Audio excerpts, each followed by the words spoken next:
좀 딴 얘기긴 한데 민간 그 시민단체에서 그 수사단의 어떠한 혐의 내용이 포함됐던 8명을 국수본에 뭐 고발하겠다라고 조금 전에 군인권센터에서 발표를 했는데 뭐 좀 본안과 사안이 없을 수 있지만 혹시 뭐 이 부분에 대해서도 혹시 좀 어떻게 생각하시는지 여쭐 수 있을까요?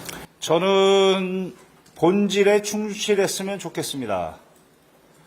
이 사건에 개정된 군사법원법에 따르면 군에는 여하한 수사권이 없습니다. 그런데 지금 이렇게 수사권 없는 군에서 이런 혼동과 혼란이 야기되고 있습니다. 정작 우리 고 최상병은 7월 19일 날 사망하고 오늘 한 달 지났습니다. 정작 이 사건의 수사권을 가지고 있는 경북경찰청은 수사의 의지를 보이지 않고 있습니다. 최초 원본은 수사단에 있었습니다. 그리고 그 사본을 인계한 것에 불과합니다. 지금이라도 경북경찰청이 수사에 의지를 가지고 수사권이 있기 때문에 언제든지 수사할 수 있습니다. 꼭 군이 뭘 넘겨줘야만이 수사할 수 있는 것은 아닙니다. 이 부분은 유족의 관점에서 보면 매우 안타깝습니다. 따라서 본질로 돌아가면 경북경찰청이 지금이라도 적극적으로 나서서 수사 의지를 보이는 것이 헌법이 말하는 국민의 기본권을 최대한 보호한다, 부합할 것입니다. 국방부 조사본부에서 사건 재검토했을 때 우리 답변자분님 수사 결과 거의 일치하는 결과가 나오는 것으로 지금 보인다는 언론 보도가 오늘 아침부터 계속 되고 있는데 여기 이 소식 들은 답단장님 어떤 의견 같은 걸 좀 내신 게 있나요?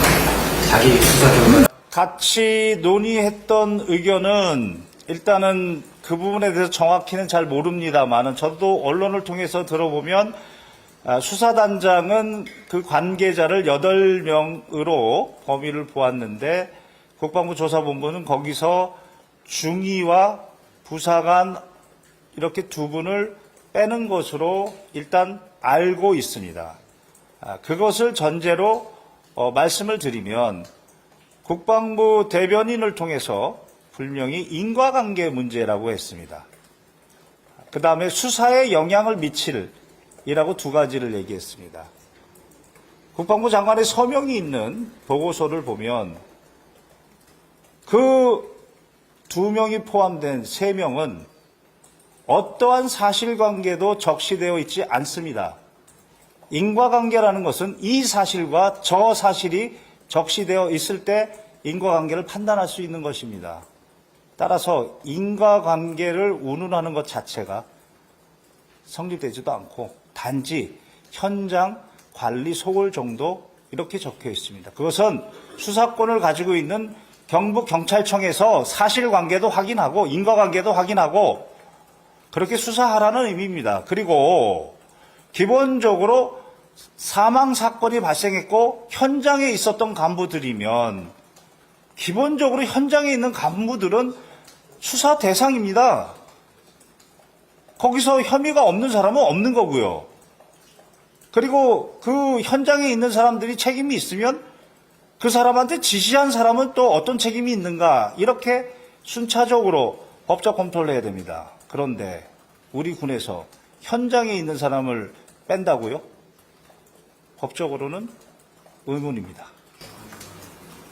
징계위원회에서 혹시 아까 이런 의견을 말씀 주셨는데 단장님이 그걸 직접 이렇게 밝히신 게 아니라 변호사님께서 그걸 그렇게 대리를 해서 말씀하신 거죠?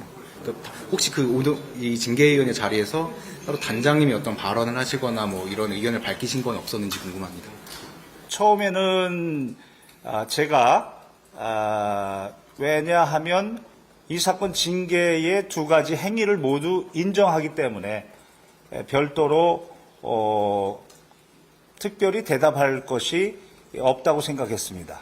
그래서 본 변호인이 주로 대답을 그 규정의 실질적 취지 목적 이런 것들을 설명을 했고, 그리고 나중에 중간 이후에는 수사단장도 본인의 KBS에 나가서 그렇게 이야기했었던 자신의 심정을 구체적으로 설명도 했습니다.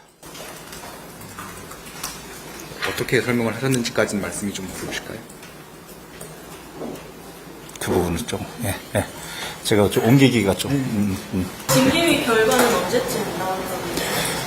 네, 따로 명시적으로 통보받은 건 없고요. 우리 이 군에서 징계는 통상 일주일 후에는 통보를 해줍니다. 일주일 안으로는. 통보를 받으면 역시 결과를 같이 공유하겠습니다.